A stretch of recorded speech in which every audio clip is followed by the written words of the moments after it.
Salut à toi. Aujourd'hui, je t'invite à découvrir Marion, alias l'entrepreneur aux mille et une histoires. Et on commence maintenant. Ah, je crois que c'est le meilleur podcast qu'on a eu. Alors, j'ai eu un trois fois, j'ai compris. Merci. Je vais pouvoir sampler ça et l'utiliser. Bonjour, j'ai compris. Donc, bienvenue Marion. C'est un réel plaisir de t'accueillir à 5000 kilomètres de chez nous. Comme ça, je laisserai les gens essayer de trouver, parce qu'un rayon de 5000 kilomètres, ça fait bien des Ouais, places. oui, je peux être partout. C'est ça, c'est ça. Après, chercher, non, trouver Charlie. Où est Charlie? Où est Marion? Ça sera l'occasion. Donc, Marion, je commence à découvrir une toute petite partie de qui tu es, mais pour les personnes qui te découvrent avec ce podcast, qui es-tu, Marion? Le monde a le droit de savoir. Ouais, alors c'est une question qui m'interpelle toujours un peu parce que c'est qu'est-ce que tu as envie de dire et qui finalement c'est toi, qu'est-ce qui te représente le plus? Pas juste un métier, un âge, une ville. Alors je vais te donner un paquet de trucs comme ça, on piochera dedans. J'aime le tiens, un paquet de trucs. Ok, je vais prendre un paquet de trucs, ça me fait plaisir. Voilà, des caractéristiques sur qui je suis. Bah, du coup, donc moi c'est Marion, un âge, j'ai 36 ans, donc je suis une fille, jusque-là c'est OK. Je suis une passionnée, une créative, donc ça c'est des caractéristiques que je mets à profit sur plein de choses dans ma vie. Il y a une phrase qu'on entend qui fait toujours un peu bateau, parce qu'on l'a entendu plein de fois, mais qui je trouve me résume plutôt bien, c'est la tête dans les étoiles et les pieds sur terre. Parce que je fais des choses où je suis très terre à terre, mais j'aime bien me projeter et me voir loin et rêver toujours un peu à plein de choses, mais en ayant toujours ce côté quand même très terre à terre. Ce qui fait que bah, du coup, j'agis souvent sans prendre la mesure des risques et un peu en mode bulldozer. Voilà. C'est cool. Donc maintenant, tu vas me rouler un D10 et un D20 pour tes statistiques. Ça, c'est, on est en train de faire une fiche de perso, là, on est d'accord. Non, c'est vraiment cool. J'aime bien cette image de bulldozer. On t'a dit ça ou c'est toi qui as décidé que tu allais être un bulldozer ou c'est depuis petit, on te dit arrête de foncer partout puis de tout briser? Non, parce qu'en fait, j'étais petite, j'étais assez calme, hein. Tu sais, le cliché de la petite blonde qui est très sage, qui a pas eu un seul mot dans son carnet, ni de colle, ni quoi que ce soit, et qui a attendu l'école d'ingénieur pour avoir une première punition, donc finalement, ou de faire convoquer mes parents pour voilà, un comportement où je parlais trop. Voilà. Donc non, j'ai toujours été très sage. Après, je pense que c'est venu après où, en fait, on s'aperçoit que ben, les seules limites que tu te mets, c'est toi qui te les mets. Donc au final, bah, si tu t'en mets pas, bah, il y en a pas tout le temps, quoi. Bon, après, on est d'accord, hein, ça reste raisonnable aussi. Hein, je sais pas ce qu'on peut imaginer quand je dis ça, mais c'est quand même le côté limite où c'est toi qui te mets tes propres limites, quoi. Donc si tu y Ok. crois, tu vois, c'est ça. Si, Je veux si tu y dire, on crois et laissera les gens, excuse-moi, on laissera les gens s'imaginer ce qu'ils veulent. Puis c'est ça, tu parlais de croiver. voilà. C'est bien, c'est beau, croire en soi. En même temps, j'ai tellement cette image depuis que tu l'as présenté, des parents convoqués en école d'ingénieur. Ouais, parce que non, mais Excuse, excuse-moi, mais c'est une image. Moi, à partir de là, je te fais un court-métrage. Pour vrai, il y a du travail à faire. C'était un tant soit peu créatif, c'est vraiment le début d'une histoire drôle. Ça, c'est assez. ah oui, bah, ça a beaucoup fait rire mon père, parce qu'en fait, moi, je te dis, j'ai jamais eu de colle, j'ai jamais eu de mots dans le carnet, j'ai toujours été très sage, j'ai pas vraiment, enfin, vraiment la petite fille qui fait pas d'histoire. Et en fait, en école d'ingé, je me suis fait virer de l'amphi, donc mon père a été convoqué. Et le pire, c'est que j'étais tellement sage que quand on m'a viré de l'amphi, je me suis retrouvée bête parce que arrivée dehors, je me dis, oh, mais on fait quoi? Alors, je suis toute seule, je me suis fait virer de l'amphi, j'ai jamais été punie, je sais pas ce qu'on fait quand on est puni. Et Voilà. très sincèrement, un grand merci pour cette histoire-là, parce que là, c'est au-delà de l'anecdote, c'est une tranche de vie. Mais il fallait pas commencer par ça, parce que j'ai un milliard de questions. Mais comment en école d'ingénieur, déjà, tu décides que tu vas convoquer les parents d'un ou d'une étudiante? Tu sais, c'est pas des élèves, c'est des étudiants. En plus, pour être viré de l'amphi, quand tu vois Mm. déjà ce qui se passe dans les amphis, tu te dis, mais comment tu fais pour... Bah parce que à l'époque, donc moi j'ai fait une école d'ingénieur en informatique, donc on était trois filles sur une promo de 120 personnes. Donc les profs ne connaissaient les prénoms que des filles. Donc dès qu'il y avait un peu trop d'agitation, bah, on virait celle qu'on connaît. Donc du coup, moi, je devais être au milieu du truc et puis bah, on m'a viré parce qu'on connaissait mon prénom. Et voilà, donc après, Non, mais je par un souris petit jusqu'aux oreilles. exemple. En plus, c'est même pas de ta faute. Et sincèrement, écoute, on va passer Bon, en bah, off. pour passer de délinquante, tu te rends bien compte que... Voilà. On va passer en off, on va vraiment discuter, je vais prendre des notes, j'ai deux, trois idées, là, on va monter une série, quelque chose, là, il y a de la matière à faire, là, non, non. Ah oui, je peux t'alimenter là pour ça. Ah ça, les aventures de Marion, le monde n'est pas prêt, la nouvelle série Canal, C'est bientôt ça. sur vos écrans. Waouh! Waouh.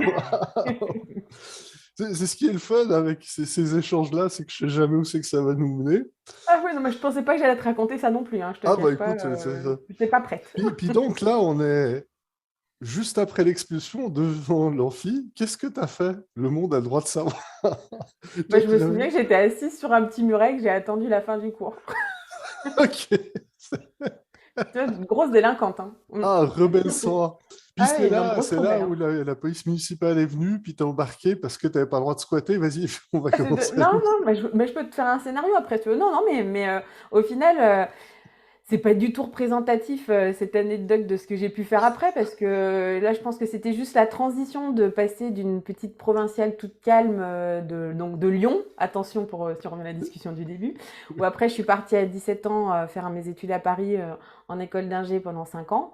Et là, effectivement, ben, je pense que c'est là que j'ai découvert que je pouvais refaire plein de choses et que le monde, c'est peut-être le démarrage en fait. Tu vois, ce Oui, petit muret où j'ai commencé à me dire en fait, tu peux peut-être commencer un peu à casser les règles et à sortir du cadre et finalement c'est peut-être quelque chose qui te convient, hein, tu vois, en faisant de la psychologie un peu je, de je- bas étage là, je vais voilà. tellement commencer à faire un docu sur toi, comme ça, dans 10 20 ans, quand tu seras une superstar, on pourra faire le tour de la ville, la façon. Alors, c'était ça, le fameux muret. C'est là où tout a commencé. Ouais, c'est Puis ça. tu vois la petite marque ici. Oui, c'est moi qui l'ai faite. Waouh, c'est Ouais. magnifique. Écoute, on ne sait pas ce que l'avenir nous réserve, donc moi je pense que ça peut être envisageable, on peut commencer à travailler dessus. Ah, mais tellement. Oh, écoute, c'est bien, ça me donne plein de matière et plein de gens à contacter. Donc, voilà, tu as eu ta période école d'Angers, Ouais, ta période rebelle, puis on laissera le monde s'imaginer ce qu'il va c'est ça. en informatique. Ouais. Question hyper bateau, qu'est-ce qui t'a mené dans le domaine de l'informatique? Alors je vais te dire, c'est certainement pas les études, hein, parce que au lycée, ma prof de maths m'a juste dit que si j'avais le bac, ça serait déjà bien. Et que quand j'ai commencé à faire, il y avait un centre d'orientation. Moi, j'étais un peu une geek, en fait, j'étais un garçon manqué quand j'étais petite. Donc l'informatique, tu sais, c'était au tout début, hein, on était vraiment sur des choses basiques. Et puis donc ça m'intéressait, sauf qu'on n'avait pas du tout d'idée de ce qu'il y avait comme métier derrière. Oui. J'ai passé le bac en 2003 moi, hein, donc voilà. Et donc le centre d'information, pour te dire, quand je cliquais informatique, ça me mettait Internet, Internet multimédia, multimédia, Internet.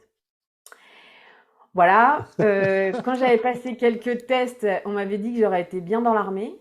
Alors, t'es contente, hein, parce qu'entre l'informatique et l'armée, bon, bah, je sais pas trop quoi Ouais, faire. ouais, surtout que Euh, oui, oui, surtout quand tu voilà. connais Donc leur du coup, c'est matériel. l'orientation, voilà. Par contre, j'ai eu la chance d'avoir des parents hyper concernés par ça et qui m'ont laissé le choix en me baladant un peu partout dans les salons des étudiants, dans tout C'est cool. ça, de trouver une alternative parce que moi, je me voyais pas du tout faire une vraie prépa non plus. Parce que j'étais pas super. Comme tu l'auras compris avec ma prof de maths, j'étais Oui, déjà oui. pas. Ah, Hein, t'as pas le goût, t'as pas le voilà, goût. c'est ça. Donc en gros, on me laissait le choix entre la prépa ou l'IUT. Et donc on m'avait déjà dit, même l'IUT, tu vois, si tu arrives à avoir l'IUT, ça sera déjà pas mal. Euh, je dis, bon, bah ok, mais c'est limité quand même. Et donc là, j'ai eu un papa qui m'a traîné un peu partout, enfin traîné même pas, mais qui m'a vraiment encouragé à visiter plein de choses, à rencontrer plein de monde. Donc on a visité plein d'écoles d'ingé avec une prépa intégrée, et ça, c'était le bon compromis pour moi. Parce que c'était déjà plus concret, c'était déjà. Voilà. Et donc j'ai choisi une école où en fait, donc là on revient peut-être sur le truc du début, mais où il y avait que des étudiants complètement différents. C'est-à-dire que j'ai fait plein d'écoles où en fait les gens étaient très formatés, c'était tous le même type et moi je dis non, mais moi je me vois pas du tout là-dedans. Par contre l'école donc c'était l'ESIEA et donc là mais il y avait des gens avec des dreads, il y avait plein de filles, il y avait plein de trucs différents. Enfin il y avait une multitude de personnalités et de profils différents qui fait ah bah là c'est génial. Donc je me projette là-dedans. Donc avec une grosse part de formation humaine, parce qu'à l'époque, on partait du principe, sur la façon dont ils présentaient les choses, que tous les ingénieurs, on a tous le même parcours technique, on sait Oui, tous faire la même chose. Par contre, ce qui fera la différence, c'est le savoir-être. Et donc, on avait une grosse partie formation humaine, et je pense que ça a beaucoup joué, et ça m'a suivi, et ça me suit encore énormément maintenant, quoi. c'est super pertinent qu'il vous ait dit ça au tout début, parce que d'habitude, c'est le genre de choses que tu entends le dernier semestre ou la dernière session. On disait, au fait, by the way, vous allez tous avoir le même diplôme, puis que vous soyez premier ou dernier, ça ne changera rien. Ouais. Euh, c'est quoi vos Bah là, on, caractéristiques? On avait une partie qui s'appelait PFH, le projet de formation humaine. Et donc chaque année, tu as une thématique que tu choisis en fonction de ce que tu fais. Donc je sais que moi, il y a une année, c'était l'organisation d'un tournoi multi-école de sportifs. Et celui qui m'a le plus marqué, alors là, je pense que ça a été le début de tout. C'est... Oui, non, mais je te vois, tu vas rigoler, mais Ah, non, mais ça je n'a rien souris à voir, on jusqu'aux est oreilles. d'accord, hein, mais on est parti un mois pour tourner un documentaire sur le développement durable. Parce qu'un jour en amphi, tu vois, tout se passe dans l'amphi. J'étais à côté d'un ami, enfin d'un copain, et puis on discutait, et en discutant, bon, alors, tu vois, je me suis pas fait virer de l'amphi là par contre. Et on s'est dit, bah attends, moi, mon rêve et tout, ça serait de faire le métier de Nicolas Hulot, de partir voyager et de rencontrer des gens. Et on s'est dit, bah tiens, il y a le PFH qui arrive, on n'a qu'à faire un documentaire, on n'a qu'à se faire notre propre truc Nicolas Hulot, et on va faire un projet de formation humaine avec un documentaire sur le développement durable, parce que c'était à la mode à l'époque. Et donc, on a choisi l'Équateur et personne ne croyait en ce projet. Pour te dire, on l'avait appelé Pakawiti et tout Ok. le monde l'appelait Cacapipi. Je rappelle qu'on parle de personnes qui sont en école d'ingé. Ouais. Juste. Ouais. Non, mais ça veut rien dire du tout, ça, bien au contraire, hein. Et du coup, personne n'y croyait parce qu'on partait avec un caméraman, avec un ingé son, donc il fallait trouver l'équipe, il fallait surtout trouver des sous. En sachant que nous, on avait absolument zéro connaissance en audiovisuel, etc. Nous, on avait juste envie de partir et de rencontrer du monde et faire un truc, quoi. Voilà.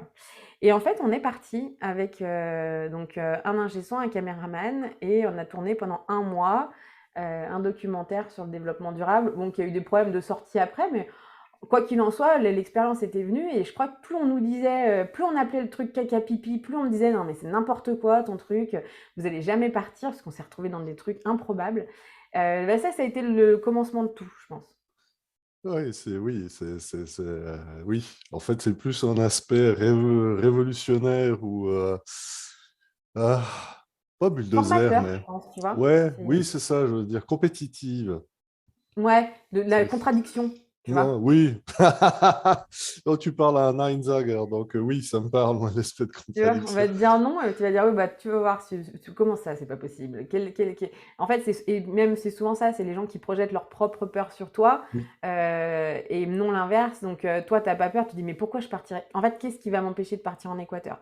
Effectivement, bah, je suis toute jeune, j'avais même pas 20 ans, la seule fille du truc, c'était la première fois que je voyageais aussi loin. Tous les vaccins, les trucs. En plus, c'était en mode road trip, quoi. Vous voyez, sac à dos, c'était quand même, voilà, en Équateur, ou qui n'était pas un pays non plus très à la mode.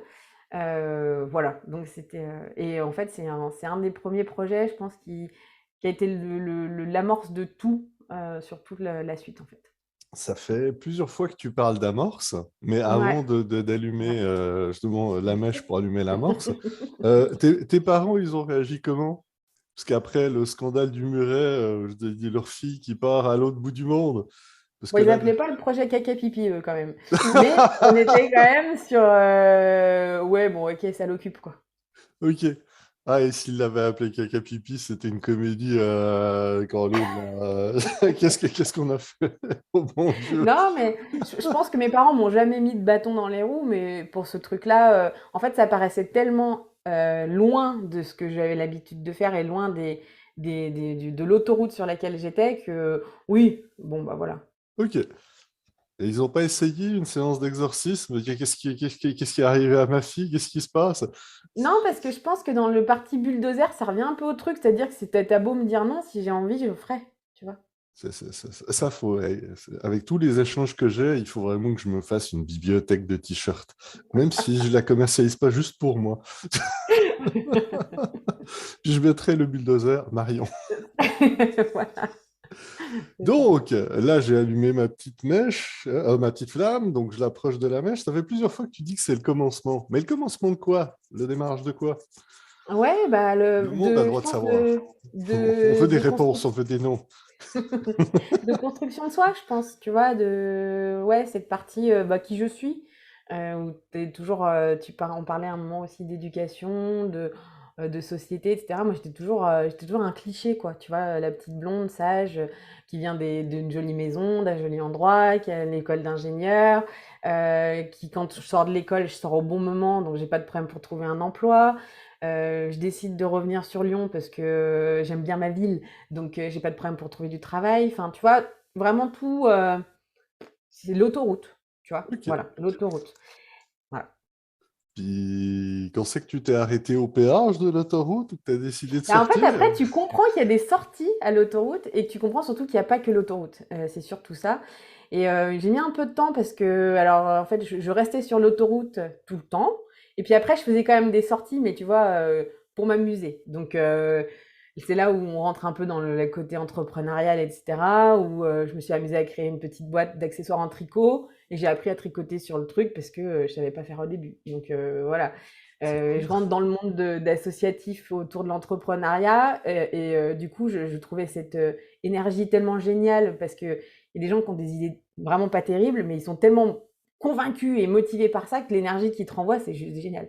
Donc j'avais mon mode autoroute et puis une deuxième phrase pour ton t-shirt, là où je faisais des trucs chiants, tout sauf sexy d'un autre côté. Et puis moi, ma partie créativité qui s'exprimait ailleurs. Et je voyais l'entrepreneuriat vraiment plus comme un jeu qu'en vivre. Et puis j'avais mon autoroute à côté où je faisais des trucs que tout le monde déteste et que j'essayais de les rendre fun en faisant des choses un peu plus sympas. Donc quand je te parle de trucs chiants, hein, pour se représenter, c'est de l'audit, de la qualité, des référentiels, de la méthodologie, mais tout ce que tout le monde déteste, quoi. Quand tu arrives en ayant mal à l'étiquette Madame Process, tout le monde te déteste, quoi. Déjà, on sait que... Alors que moi, l'objectif, c'était de les aider à mieux travailler, mais en vrai, non. Les gens, ils arrivent en disant, oh putain, pardon. Oh, Oh, y a oh, tu peux. Madame Process, C'est ça. voilà, qualité, machin, audit, ça fait rêver personne, hein. Oui, ça fait rêver personne, mais c'est important, c'est utile. Puis si tu viens avec du chocolat et des cookies, tu es tout de suite plus sympathique. Mais non, mais du coup, c'est justement de trouver des leviers qui fassent que les gens trouvent ça sympa et qu'après, tu arrives à faire travailler tout le monde. Donc ça, c'est l'enjeu après pour faire adhérer tout le monde. Et moi, c'est ça que je trouvais fun, c'était de trouver t'as un truc méga chiant, mais comment est-ce que tu vas faire que les gens le trouvent cool et viennent et s'embarquent avec toi? Voilà. Donc ça, c'était Sacré mon... challenge. En même Ouais. temps, tu as été viré de ton amphi, tu es parti à l'autre bout du monde, tu sors de l'autoroute alors qu'il n'y a même pas de sortie. Là, je dis, moi, ça, c'est de la graine de délinquante ou je Ah, m'appelle mais attends, Fred. grosse rebelle, hein. On est sur de la, là, gros niveau de la, Ah, oui, la d'accord, ouais. rebelle. Là. Tu vas finir dans Faites entrer l'accusé. Ouais. Ah non, mais alors attends, parce que en plus, comme je faisais de l'audit et de la qualité, moi je suis ce genre de nana qui, s'il y a un panneau sens interdit, je n'y vais pas, hein. Donc, voilà, tu Oui, vois. Donc, oui, oui, oui. Non, mais je vois sur le tout à respect fait. des règles, tu vois, je C'est suis ça. hyper, voilà. Non, je souris, mais ce qui est important de préciser, c'est que je souris avec toi, parce qu'effectivement, le respect des règles, toujours avoir été droit, pas trop de sorties et tout, puis c'est ça sur une autoroute, ça me rappelle pas mal de choses ou de vécu personnel. C'est pour ça que je trouve ça très drôle en disant, ouais. Puis Voilà. là, tu as parlé de l'entrepreneuriat, c'est certain que moi, ça me passionne, mais qu'est-ce qui t'a... Comment t'es tombé dans ce milieu-là? Est-ce que c'était l'effet de mode? Est-ce que c'était une rencontre ou c'est simplement parce que c'était une influence quelconque ou le hasard? Ouais, il y a une question de hasard parce qu'en fait, à l'époque, moi, c'était quand même pas encore trop l'effet de mode des startups, je veux changer de vie, la startup c'est génial, c'est un monde rêvé, elle est une sorte d'Eldorado là, que tout le monde s'imagine. Non, non, c'était pas ça. Je pense que c'est plutôt un hasard de rencontre. Et puis le fait que moi je sois très créative et que tu vois, j'aime beaucoup l'humain et tu vois, c'est ça, ça revient avec mes études. Tu vois, ce côté déjà à la base, si on revient encore à ces études là, disons que c'est aujourd'hui j'en ai jamais autant parlé, mais je faisais déjà partie des assos, donc en fait on te pousse dans mon école, on te poussait à l'époque à faire partie d'assos, donc j'étais déjà vice-présidente du bureau des sports, on faisait des trucs un peu sympas, des trucs cool, et puis du coup ce côté, tu vois, création, démarrer des choses, c'est toujours quelque chose qui m'a toujours un peu appelé, je pense, le hasard des rencontres, bah, t'attires aussi les gens que... Enfin, tu vois, il y a un côté aimant Oui, sur le type de gens que t'attires aussi, quoi.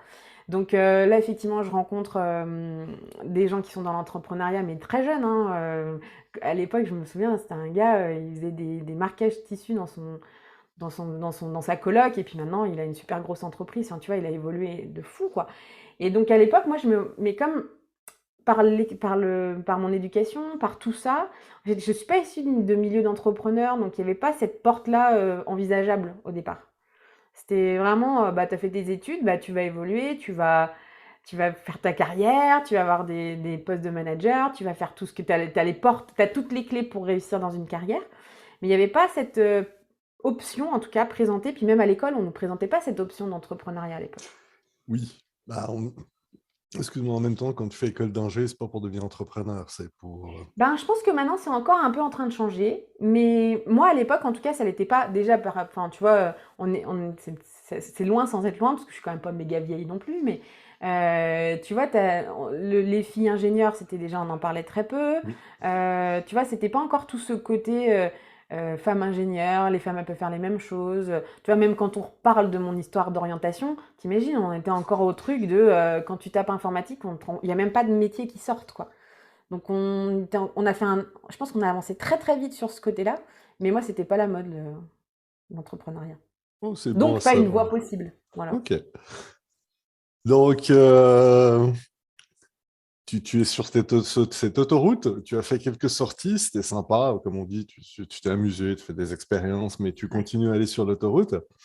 Qu'est-ce Mm. qui a fait que tu as décidé de sortir définitivement de cette autoroute?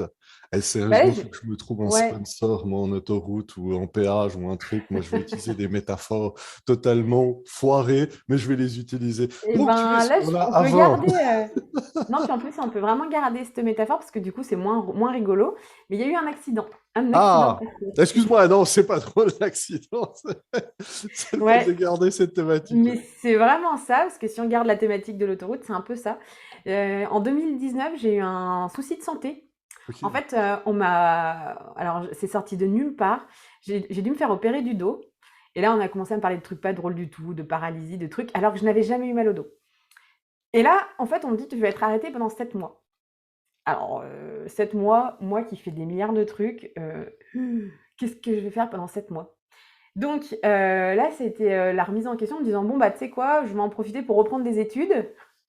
Parce que Bah oui. finalement, en fait, c'est ce qu'on te dit quand, pour être sûr de toi, pour avoir des clés, il faut faire des études. Donc je fais un executive MBA et je me dis: «Bah, tu sais, avec ça, en plus, ça me fait une couche en plus, donc si je veux changer, j'aurai encore, plein de trucs devant moi». Voilà, et puis ça m'occupe pendant 7 mois. Un peu plus, mais en tout cas, ça m'a bien occupée Ça, et c'est pas te reposer, c'est rentabiliser le temps. C'est une belle ouais, je sais. approche. Ouais, et puis en fait, après, je l'ai vécu en me disant: «Tu sais quoi? C'est l'univers qui t'envoie un petit message et qui te dit: "On va te laisser 7 mois pour réfléchir à ce que tu veux faire"». Alors ouais, la méthode est un peu violente, Oui, je mais dire, peut-être là, que l'univers. l'univers est un peu violent, mais en même temps, peut-être que je l'aurais pas écouté ou entendu différemment si ça avait été plus souple. Du coup, j'ai dit: «Bah tiens, OK, je vais réfléchir». En plus, je vais avoir de nouvelles compétences, de nouveaux trucs, donc on verra ce qu'il en est. Et puis, bah là, 1re idée, à l'époque, on était aussi en projet bébé, puis j'étais entourée d'amis qui avaient plein de bébés et cetera. Sauf qu'il y a un fossé de dingue entre eux et moi qui avais une masse de temps et puis eux qui en avaient plus du tout, quoi. Ouais. Donc, bah, forcément, la tête, comme elle était pas bien occupée à autre chose que les études, je lui dis: «Bah tiens, on va créer une plateforme pour mettre en relation des parents et des partenaires qui peuvent aider à les aider à retrouver du temps». Et donc là, c'est première idée de concept, parce qu'en fait, j'étais focalisée en me disant, il faut que je trouve une idée, il faut que je trouve un truc. Donc en gros, je m'étais un peu conditionnée en me disant, allez, en mode opportuniste, il faut que tu trouves une idée de business. Comme j'avais fait auparavant, mais c'était plus dans cet aspect m'occuper, quoi, tu vois. Ouais. Pas en mode je me projette. Mais après, les éléments font que bah, t'as cette histoire de dos qui arrive, bah ouais, bah tiens, en fait, et si c'était le message de te dire que l'entrepreneuriat, tu pouvais l'envisager pour en faire une partie de ta vie et plus non seulement une sorte de loisir, quoi. Voilà. Et puis bah du coup, c'est plein de rencontres. En fait, je crois que l'entrepreneuriat pour moi, c'est aussi ça, hein, c'est beaucoup de rencontres, etc. Et là, je retrouve donc un ancien collègue avec qui je travaillais, qui développe des plateformes collaboratives de partage de contenu, donc c'est Jérôme. Et en fait, sa plateforme, je l'utilise et je la détourne complètement pour faire cette fameuse plateforme pour les jeunes parents, en sachant qu'à l'époque, c'était pas la mode non plus. Il n'y en avait pas 15 000, c'était avant le Covid, donc c'était pas encore trop la mode. Et puis bah, après, hasard des rencontres, de l'évolution des choses, etc. Je m'implique de plus en plus dans ce produit-là et on le fait évoluer avec un autre projet parce qu'il y a encore des rencontres qui sont à 10 000 kilomètres de moi, mais qui finalement me touchent énormément parce qu'à chaque fois, il y avait je vais être encore un... Parce que comme tu as compris que je suis un cliché, je rentre dans le cliché actuel des jeunes en recherche de sens. Voilà, je rentre aussi dans cette catégorie-là. Et je rencontre donc Jennifer qui accompagnait les personnes pour tout ce qui est conseil en images autour de la cancérologie. Ok. Et là, on tombe dans le Covid et là, on se dit, bah tiens, il y a un truc à faire pour recréer du lien et sortir les personnes de l'isolement qui sont atteintes d'un cancer et toute la partie aussi proche de nous. Pardon. C'est pas un signe du destin, ça, c'est sûr. Non, et tu vois, je parle avec mes mains finalement. Et puis du coup, on décide de créer donc une association avec quatre associés, du coup, quatre cofondatrices, sur bah, la thématique du cancer pour recréer du lien et sortir ces personnes de l'isolement, parce que quand on est malade, on est très seul. Quand il y a le Covid et qu'on doit aller au chimio, enfin, tous les accompagnements, on est encore plus seul. Et encore l'isolement territorial, où ben, quand on est un peu loin des grandes villes, c'est compliqué quand on est fatigué de faire 1 heure d'accompagnement ou de choses comme ça. Donc l'idée, c'était d'améliorer le quotidien, la qualité de vie avec ça. Et donc ça, c'est notre petit bac à sable et on le fait évoluer le projet. Donc du coup, tu vois, là, ça commence un petit peu à maturer aussi au fond de moi. Et là, je me dis, non, bah c'est bon, quoi. Sors du salariat, tu te lances à fond et puis c'est tout, quoi. Donc, je décide de quitter ma vie de salarié pour me lancer à fond dans tous ces projets entrepreneuriaux parce que là, pour le coup, il y avait toutes les conditions réunies. Il y avait le sens, il y avait le côté passionné, il y avait plus de barrières et de plafond de verre que j'ai pu rencontrer aussi dans ma vie de salarié. Donc là, en gros, on repart sur les images là. Mais là, du coup, tu vois, j'ai des espèces de savanes avec plus du tout de barrières, plus du tout tu vois, les barrières de sécurité, il n'y en a Oui. plus. Là, maintenant, tu es vraiment arrivé dans ton espèce de... C'est pas un champ, c'est la savane, quoi. T'as un champ de possibles énorme. Et donc, bah vas-y, tu testes, tu verras bien. Donc, on a fait évoluer ce projet-là, on a continué à développer l'outil avec Jérôme. Et puis, bah, du coup, maintenant, tout tourne autour de cet outil-là et ma vie entrepreneuriale a démarré comme ça, en fait. Est-ce que tu as eu... Parce qu'on ne se le cachera pas, tu as quand même quitté une autoroute qui était enfin, dans une automobile, pour pas dire un Confortable, hein, VUS. j'étais pas sur une dodoche, moi, hein, j'étais dans C'est une ça, non, petite... non, Donc mais c'est là, c'est ça. ça, hein. Mm. Enfin, ce que je veux souligner, c'est que tu as quand même quitté une position qui était bien installée, effectivement bien Mm. prometteuse. C'est un gros paquet de sécurité que tu as abandonné Mm. pour te lancer dans la savane. Ouais. Tu étais convaincu à 100%, tu avais des craintes ou tu as foncé sans trop réfléchir? J'ai foncé sans trop réfléchir, mais en fait, ça revient avec mon histoire de pied sur terre, sur la tête dans les étoiles.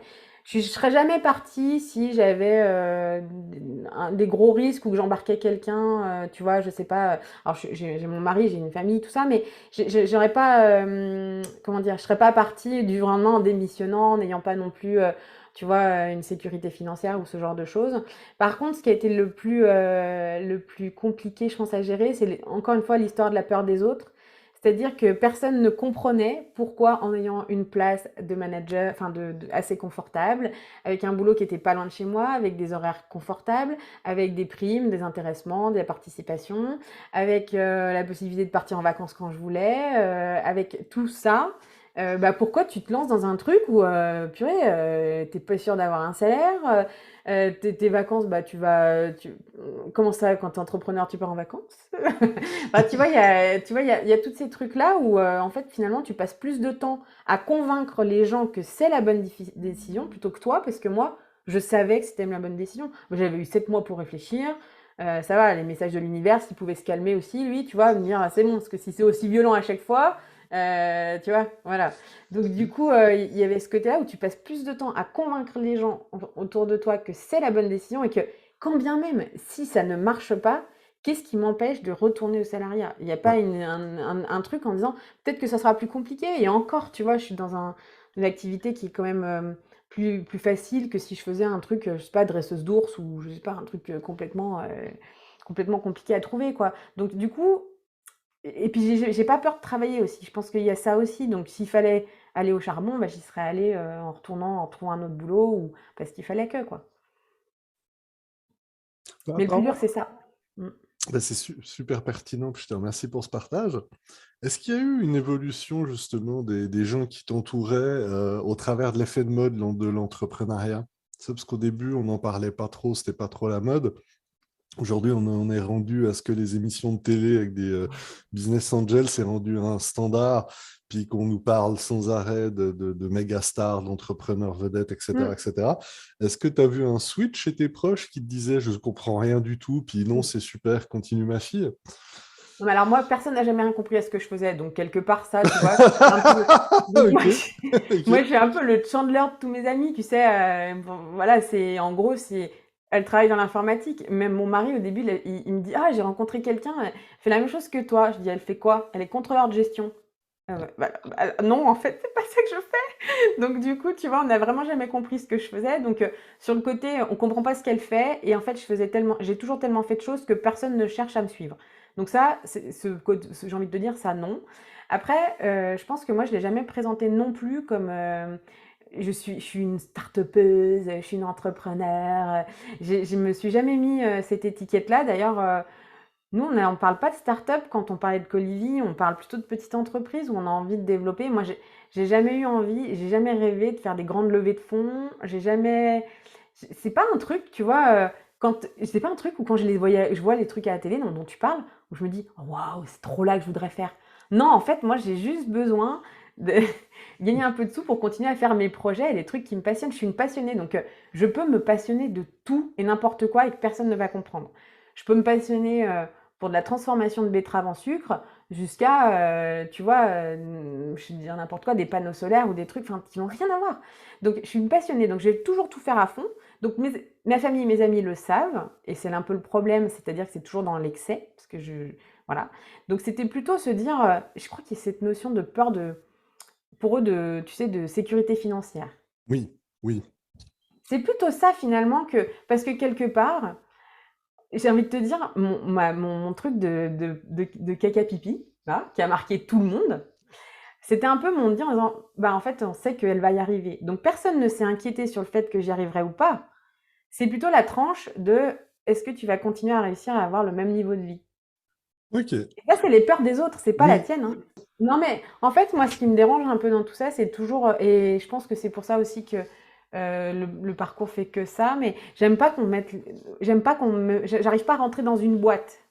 Ce qui est très enfin c'est là je pense que j'ai un problème de personnalité avec tous les gens dans ma tête, c'est que moi j'ai toujours mis les choses dans des boîtes avec mon passé, tu vois, de mon métier, c'est-à-dire les audits, les oui. trucs, enfin c'est des choses hyper normées, c'est pour ça que personne n'a jamais compris pourquoi je faisais ce métier-là, parce qu'en fait je fais tellement de choses créatives à côté que c'est compliqué de comprendre pourquoi je mets les choses dans des boîtes.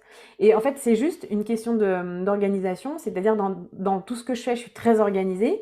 De l'extérieur, on a l'impression que je fais plein de choses qui sont pas corrélés ou que plein de trucs qui sont de partout, mais en fait non, dans ma tête c'est tout à fait lié. Et en fait là je te rejoins sur la notion de travail, c'est que aujourd'hui on a l'impression que voilà, si tu travailles pas, enfin, tu réussis pas si tu n'arrives pas à bosser 4 jours par semaine, à partir en vacances, machin. Mais non, en fait moi ce qui a fait que pourquoi j'y arrive, etc., c'est que je lâche pas, mais pour pas lâcher, bah, il faut travailler en fait, c'est pas magique. Enfin pour moi, je vois pas la vie comme quelque chose de magique ou tu vois des trucs comme ça. C'est non, ben en fait ça marche parce que tu bosses. Point barre quoi. Tu vois, c'est il faut savoir ce que tu veux. Après, je dis pas qu'il y a des cas enfin il y a des cas particuliers. Hein. Il y a des mecs ils s'en sortent hyper bien, tant mieux. Hein. Mais est-ce que derrière il n'y a pas cette notion de storytelling, tu vois justement où on a envie de ouais de raconter une jolie histoire quoi. Voilà. Il y a beaucoup de storytelling, puis je te dirais aussi que ça fait partie de la pièce de théâtre qu'on se raconte entre entrepreneurs. Mm. Parce que tu es toujours un peu en représentation, hein, comme on sait très bien que autant la date que l'entretien, c'est des représentations de théâtre. Moi, j'appelle ça la comédie dell'arte. Ouais, Mais c'est ça. concrètement, L'acteur studio. c'est ça, je dis, quand tu vas voir ton banquier pour un prêt, je dis, quand tu vas voir tes clients, tu es en un. Quand tu discutes avec d'autres compagnies, bah, tu es en représentation. C'est extrêmement rare. Puis, je dis, les lieux où tu peux vraiment être franc entre entrepreneurs, tu sais, partager Ouais. pas que les bons coups, mais les mauvais coups, tes déceptions, la réalité de ta job. Puis bien souvent, les proches, bah, tu veux les épargner, puis en même temps, ils ne connaissent pas ta réalité. Puis des fois, tu sais, on parle souvent des hauts, mais il y a des hauts, des bas, ça monte, ça descend, des fois Et c'est puis plat, des fois l'ascenseur il y a des bœufs. émotionnel tout le temps. Je me dis, ça C'est bouge. Quand tu parlais des vacances, bah, c'est ça, je parle souvent de bébé ces temps-ci, aucun rapport, mais je dis aussi cool, beaucoup trop souvent, aucun rapport non plus.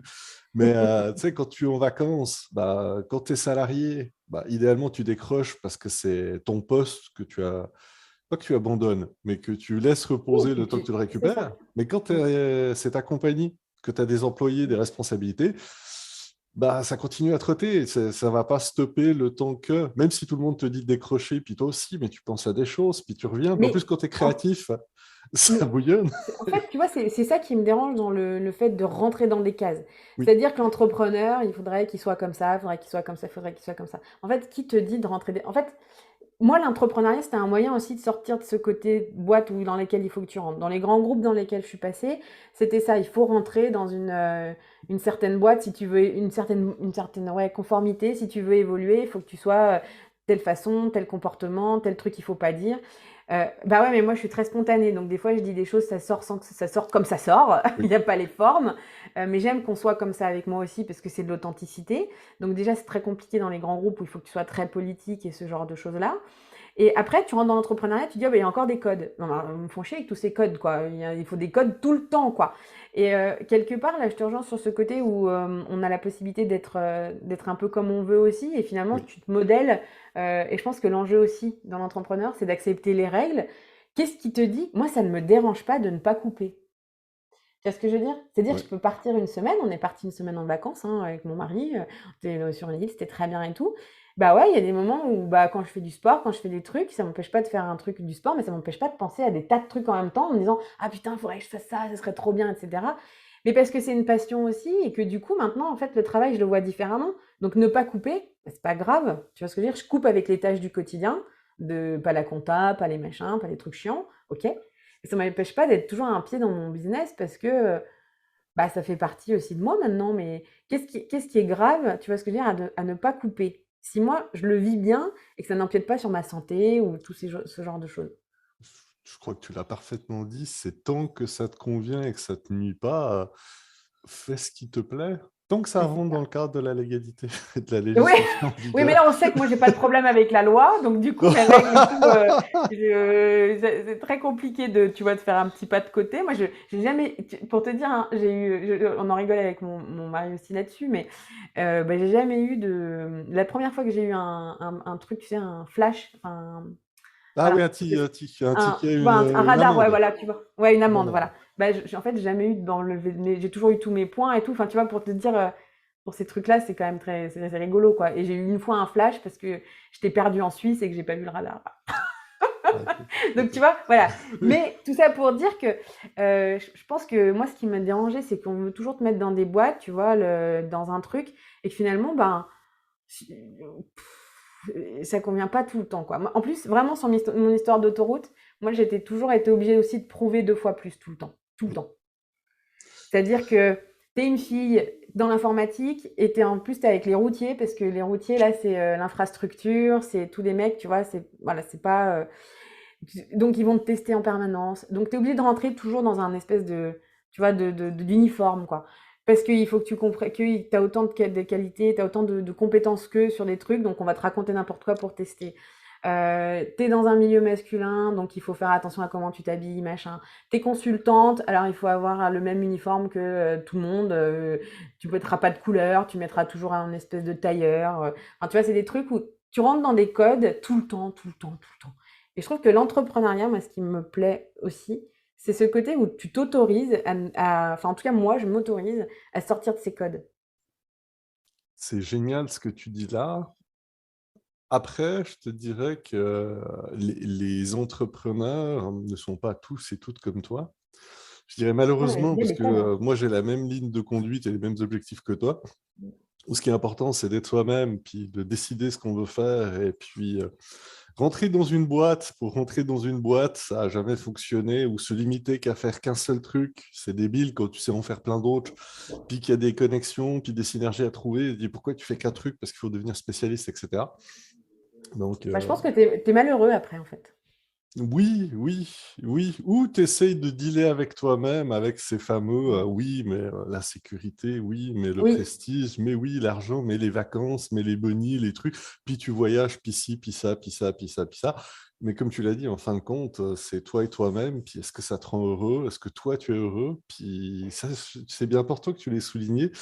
c'est une question de curseur. Où tu C'est mets le ça. curseur dans ta vie, en fait. Et je pense qu'après, même dans des parenthèses de vie, enfin des passages dans ta vie, tu n'auras pas le curseur, tu le mettras jamais forcément au même endroit. Oui, puis là, puis ça, je dis ça pour la vie. Vous savez, un petit signe, ça suffit, hein. Vous n'êtes pas obligé de nous attendre avec une baramine derrière un mur pour nous mettre des coups de latte, juste pour qu'on ait bien compris que c'était le moment de pivoter.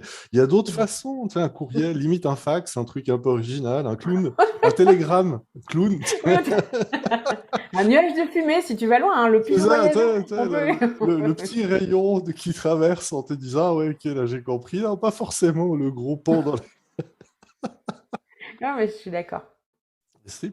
C'est extrêmement intéressant tout ce que tu nous partages là, puis je te remercie énormément parce que ça rajoute en plus une couleur d'authenticité parce que tu es une personne authentique. Et c'est... J'aime plus dire que c'est rare, au contraire, je dirais que les authentiques sont de plus en plus présents et c'est cool, et il faut pas qu'on lâche, parce que c'est ce Et je que pense tu... que tu les attires aussi après ce type de personnes, tu sais, Oui, c'est ce qu'on disait, tu vois. C'est-à-dire que, bon, bah, il y a des gens avec qui ça matche pas du tout parce qu'en fait, je pense que c'est l'avantage aussi dans ce choix de vie, c'est les personnes que tu rencontres, bon, bah, quelque part, s'il y en a que t'as pas envie de voir, tu les vois plus, quoi, tu vois. Alors que quand tu es dans une entreprise, bah, là, tu peux pas trop choisir tes collègues, quoi, tu vois. oui. Je dis oui, puis là je viens d'avoir une image avec une barre à mine dans le stationnement, mais c'est pas très légal. Non, pas Je chez moi. couperai ça au montage. J'aime le pas chez moi. Vous voyez pas tout ce qu'elle a dans son bureau, mais moi je... C'est ça. Ah, écoute, l'avantage du podcast, les gens peuvent s'imaginer ce qu'ils veulent.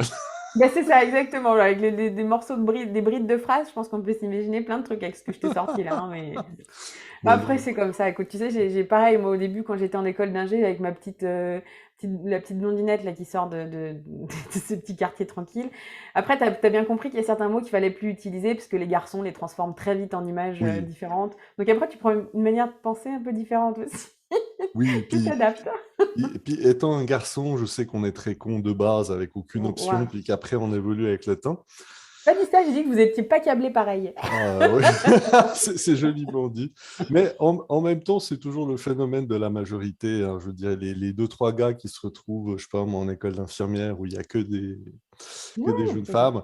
Je dis, eux, ils ont le pendant inverse. C'est toujours enfin, le problème ou les challenges de la minorité, puisqu'ils doivent démontrer que. Alors qu'en Mm, fait, quand il n'y a pas de raison, c'est puis ça. laisser vivre les gens, ça coûte pas plus cher. C'est ça. On va, je vais dire, sans transition, parce que je suis un grand professionnel ou absolument pas, je te propose de rentrer dans le segment que j'appelle l'instant passion, Mhm. d'où aucune. L'instant passion, évidemment, c'est l'instant pognon, parce que la passion, c'est le fun, mais il faut payer ses factures, puis ses Mm. voyages, puis ses ci, puis là, on n'est plus sur l'autoroute dans la savane, donc il y a quand même des surcoûts, etc., etc.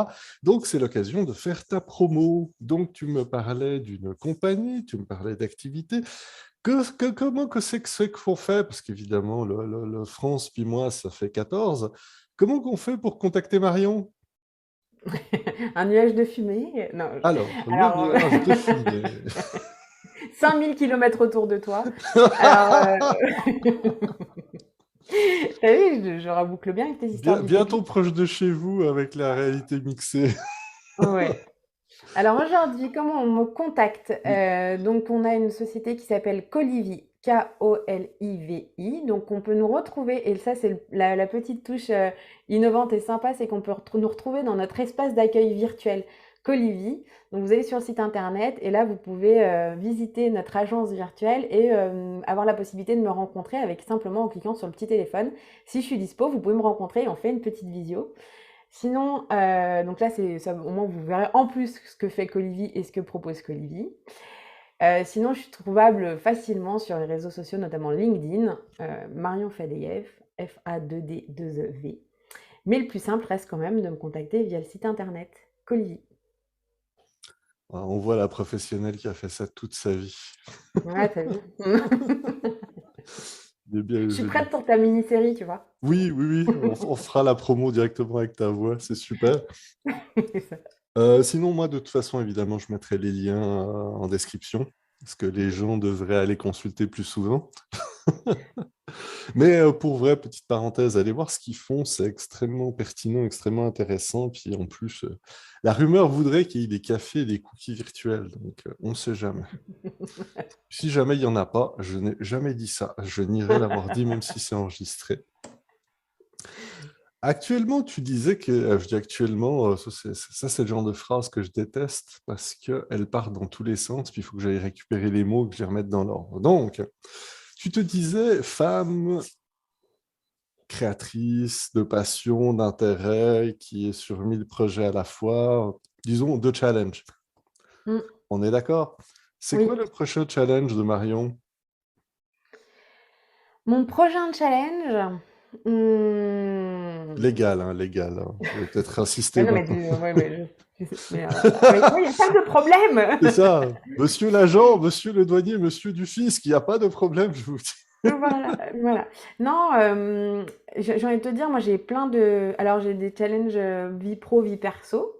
Vie Vie pro. perso, c'est de faire un bébé. Donc ça, Ok. tu vois, voilà, sur ma vie de femme, continuer donc à évoluer vers une vie de maman. Donc ça serait un joli challenge, parce que la vie de parent, on sait que c'est pas tout repos, hein. Donc niveau challenge, je pense qu'on est pas mal. Et puis pour Colivy, parce que du coup, il y a aussi la partie pro, hein, bah là, on est en train de développer l'aspect formation. Donc, effectivement, de continuer à développer cette verticalité-là. On a un produit aujourd'hui qui est avec des tas de cas d'usage pardon, différents. Donc, bah, continuer à pouvoir développer ces petites verticalités qui permettent de faire évoluer le produit et de continuer à faire évoluer notre outil et je continue à m'amuser dans tout ce que je fais aujourd'hui. Voilà. C'est cool. Donc, Pour tu vrai, vois, c'est vraiment cool. J'aime bien que tu utilises le terme s'amuser parce que je suis heureux de constater qu'avec le temps, c'est plus rendu péjoratif, au contraire. Ça a repris le sens que c'était, que tu peux faire les choses sérieusement en ayant du fun, et que c'est pas ce qu'on nous a toujours martelé entre le travail, c'est sérieux. bah, c'est moi qui vais pas te dire ça parce que du coup c'était méga chiant ce que je faisais avant donc j'ai envie de te dire, bah c'est vrai tu vois imposer un référentiel utile dans une société où ils en ont bavé et qu'ils ont jamais rien compris à ce qu'ils faisaient, bah on a créé tu vois j'ai proposé pour les former de faire un Fort Boyard à l'intérieur de la boîte. Ok? Ça a été génial, etc. Donc un truc méga chiant à la base. Ils ont tous trouvé ça génial. Et en plus de ça, l'idée c'était d'avoir un vocabulaire qui a changé, etc. On avait donné un nom, on avait même bon, repris tous les codes de Fort Boyard. Oui. Donc du coup, on a vraiment fait ça de façon collaborative parce que je suis convaincue que la force du collectif, enfin c'est absolument fantastique ce qu'on peut arriver à faire avec les gens, parce que ça c'est quelque chose dont on n'a pas parlé, mais moi, je ne sais pas travailler seule, je ne sais travailler qu'en équipe, avec... et c'est ça qui me plaît chez les entrepreneurs aussi, tu vois, faire des choses ensemble, alors, des associations, des synergies, etc. Et là, tu vois, dans tout ce que je faisais, donc c'était quand même méga chiant, et donc rendre les choses où on s'amuse, où on n'est pas tout le temps obligé de voir les choses de façon triste, de façon... euh, bah, on est obligé de les faire, mais du coup, pourquoi on ne ferait pas en sorte que ça se passe bien, quoi? Oui, Tu vois? oui, oui, mais c'est pas dans le règlement. Puis on a toujours fait comme ça. Puis moi, c'était pour m'amuser. Ben, j'irai ailleurs, patati patata. Ouais. Mais je Est-ce que pense que ça... pour tenir Oui, sur la longueur aussi, hein, quand oui, tu fais de oui, l'entrepreneuriat, c'est tellement des ascenseurs émotionnels en continu qu'il faut que tu arrives à trouver quelque chose qui te fasse tenir. C'est un marathon, hein, l'entrepreneuriat, hein. oui. C'est même plusieurs marathons Mm. en parallèle dans tous les sens, hein. Tu en as sorti de route là. Mm. Bah C'est bien. oui, sortie de route. Si on était en 4x4, là, on est sur du deux roues. Puis, Ouais. Non, mais je pense que tu vois, je me souviens plus, donc je rends pas justice à la personne qui avait dit ça, mais qui expliquait effectivement que pour tenir sur un marathon, il faut avoir un bon entraînement, il faut être endurant, il faut accepter les règles du jeu, il faut faire des pauses. Enfin, tu vois, il y a plein de choses. En fait, t'es un peu un sportif, quoi.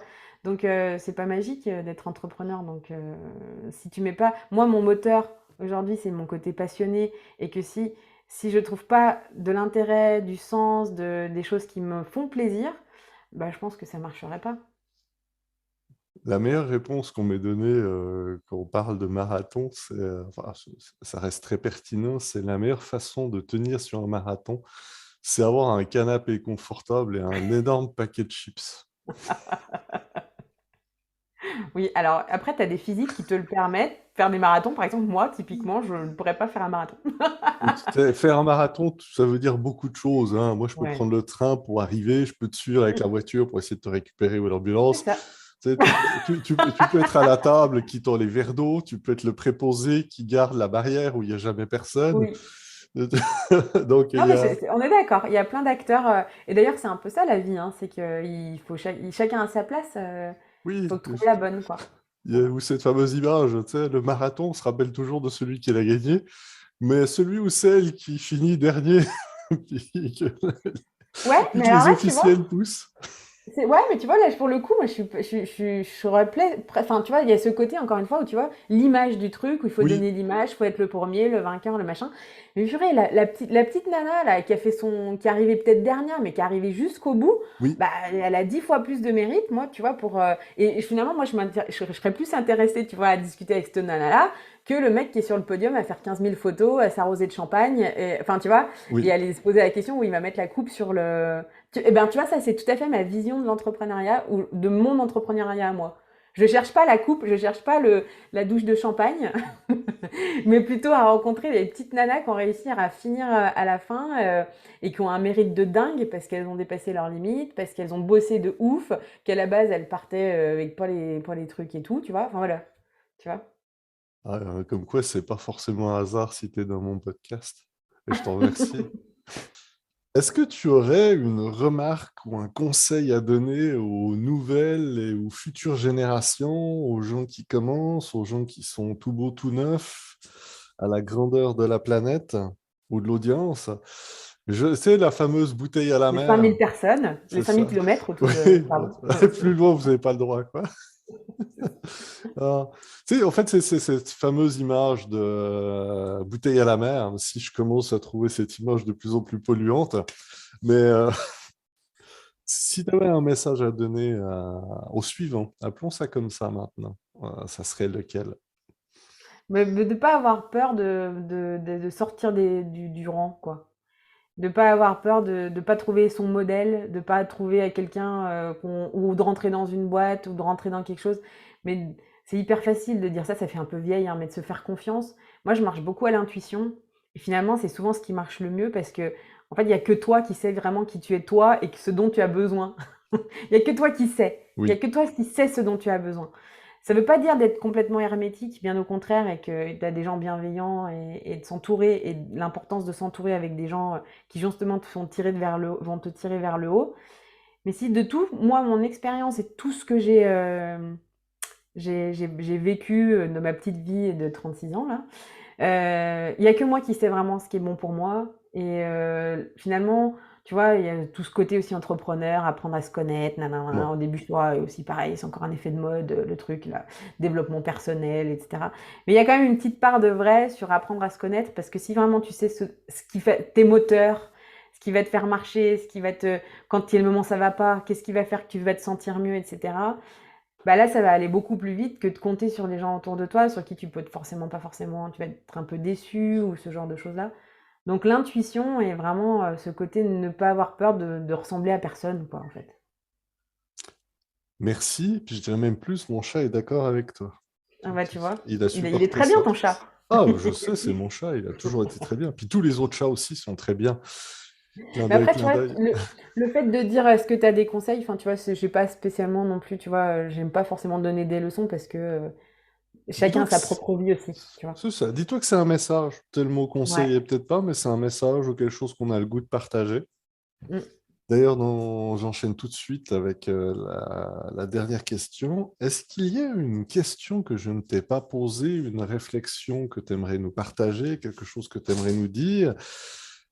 L'objectif de ce segment, c'est d'éviter la frustration qu'on a quand le micro est fermé, tu sais, quand on est chez soi ou quand c'est ah oui, mais j'aurais dû dire ça, je voulais dire ça, je voulais partager là-dessus. Puis pourquoi il m'a pas posé cette question, puis ci, puis ça. On va éviter tout ça. Est-ce que tu veux nous dire quelque chose, nous partager quelque chose? Voilà, alors moi, le problème, c'est que comme je parle, je suis une vraie pipelette, on peut parler pendant des heures, donc il n'y a pas de sujet C'est spécifiquement. l'avantage de ce Tu vois, podcast, c'est au pire, je ferai plusieurs épisodes. C'est pas limité. Je dis, au pire, je c'est laisserai ça. tourner, puis j'irai faire, j'irai Non, vivre le reste de ma journée. je trouve ça bien parce on a fait un peu au fil de l'eau et puis il y a des sujets, tu vois, on m'interroge souvent, tu vois, sur le fait d'être une femme, d'être une ingénieure en tant que femme. Alors bien sûr que j'ai plein de positions et puis de temps en temps ça m'énerve de reparler de ce truc-là. Tu vois, s'il y avait un sujet où justement il ne fallait pas en parler, c'était ce côté de femme où on dit bon bah voilà, femme ingénieure, femme entrepreneur, réseau entrepreneur, comment tu le vis, etc. Où au final, moi je trouve que ça fait de plus en plus de discrimination positive, parce qu'on va embaucher des femmes, mais en fait on va pas leur donner de responsabilité, donc c'est bien beau d'avoir des chiffres, mais c'est pas Ouais, forcément le bon. c'est de la bullshit. Euh, tu vois, voilà, qu'au final c'est juste plutôt une question d'état d'esprit et de façon comment on se projette aussi. Moi, je l'ai jamais vécu vraiment. Enfin, je me sens pas féministe. Je me sens juste normale en fait, hein. Donc tu vois, voilà, donc c'est des sujets, je pense que c'est des trucs qui reviennent régulièrement et qu'on n'avait pas spécialement besoin d'aborder. Je pense on a abordé plein de trucs différents.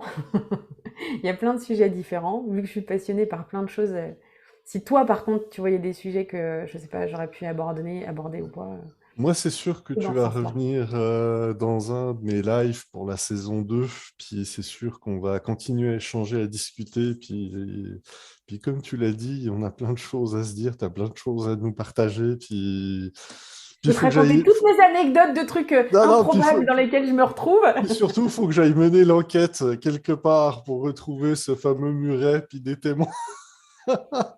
Non, mais tu vois, ce que là, les choses où tu vois, des sujets que moi je peux aborder avec passion, etc., c'est tout ce que j'ai pu faire, parce que là, on a parlé de Pakawiti, Oui, mais j'ai fait plein de petits projets où je me retrouve toujours dans des situations improbables parce que justement, je réfléchis pas, mais que humainement, ça me grandit et ça me nourrit. Et donc après, il y a ces tranches de vie que je peux te raconter où je me retrouve dans des trucs improbables et effectivement, ce que tu en retour après, est-ce que tu en as en retour après et ouais, tu vois, si on revenait aussi sur cette histoire de conseil, bah, il faut pas avoir peur, on y va et puis on verra bien, quoi. c'est ça. Au pire, ça fera une chouette anecdote. Mmh, c'est ça. Après, on est d'accord, on parle pas de trucs dangereux et de trucs qui respectent pas la loi. Ah oui, oui, oui, oui, super important, c'est bien, tu as été à bonne école. On va mettre des messages de prévention avant, pendant, Voilà, après. c'est ça. C'est un peu comme, attention, l'alcool, voilà, Ah c'est oui, pareil. attention, l'alcool, ça se met pas dans le nez, C'est mieux à quoi, la parce que... santé. Voilà, c'est ça. Donc, non, non, Et puis toujours c'est dans pas des... gênant, c'est Voilà. ça. Mais on peut faire des choses très sympas et effectivement, où on sort de sa zone de confort, quoi. Ah, écoute, c'est presque une belle façon de conclure, mais la meilleure des façons de conclure, après t'avoir grandement remercié, Marion. Ça a été Merci un à toi. réel plaisir, et puis... sincèrement, un grand merci à une époque où un merci ne suffit plus pour ta candeur, ta franchise. Puis là, je dis, c'est pas de la joie de vivre, c'est cette passion, simplement, ça s'est entendu. Puis tu nous as amenés sur des routes et des autoroutes et C'est la ça. savane. Personnellement, je savais pas qu'on allait faire du 4x4, mais j'ai trouvé ça génial. C'était trop cool. La Donc, prochaine fois, on pourra faire du parapente ou un truc un peu sympa aussi, hein. bref, après cette Oui, c'est grande bien. tranche de vie ou ce morceau de cake que je vais aller ranger tout de suite, je te laisse le mot de la fin, Marion. Le monde a le droit de savoir, nous t'écoutons. Eh ben, un grand merci à toi aussi parce que tous ces moments, ces échanges, je trouve ça hyper intéressant. Encore plus avec des rencontres comme la tienne qui se font à des milliers de kilomètres et de façon complètement impromptue, puisqu'en fait, voilà, on arrive sur des rencontres, des sujets, des choses. Enfin, voilà, le fil de la vie et je trouve ça génial. Donc, un merci à toi aussi pour ces échanges et cette discussion. Et voilà, c'est déjà fini. Un grand merci à toi pour ton écoute et on se retrouve bientôt. Bye bye.